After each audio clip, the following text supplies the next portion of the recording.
High everyone, welcome back to my another mini blog. যেদিনের ব্লগটা share করছি সেদিন ছিল শনিবার। আর স্মিহি দেখো সকালবেলা ঘুমোচ্ছে, এখনও ওঠেনি।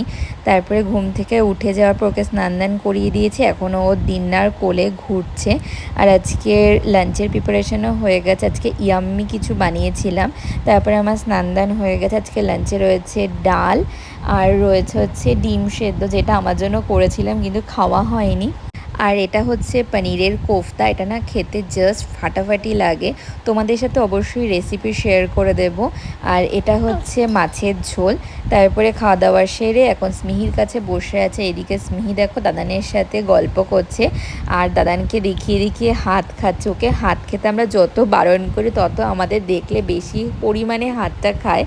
তারপরে সন্ধেবেলা রেডি হয়ে গেছি, স্মিহিকেও রেডি করিয়ে দিয়েছি। এখন আমরা সবাই মিলে যাব হচ্ছে সাই মন্দির, কারণ কালকে স্মিহির দিন্না দাদান বাড়ি চলে যাচ্ছে।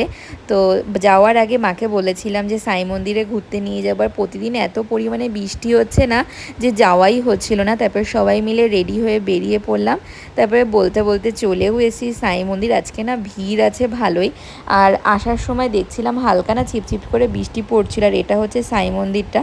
ভেতরে না ভিডিও অ্যালাউ না বলে আর ভিডিও করিনি। তারপরে ভেতরে কিছুক্ষণ বসে ঠাকুরের কাছে প্রণাম করে বেরিয়ে পড়লাম।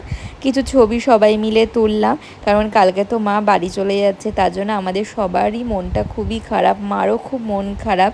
কারণ মা 5 থেকে 6 মাস হয়ে গেল আমার এখানে রয়েছে, কিন্তু জানতাম এক না একদিন মা বাড়ি চলে যাবে।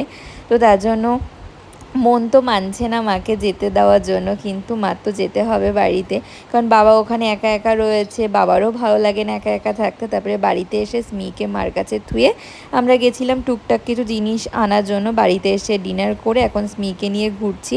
আর আসার পথে এই ছবিটা স্মির বানাতে দিয়েছিলাম, নিয়ে এসেছি। কেমন লাগলো অবশ্যই জানিও, আর ভালো লাগলে সাবস্ক্রাইব করে দিও।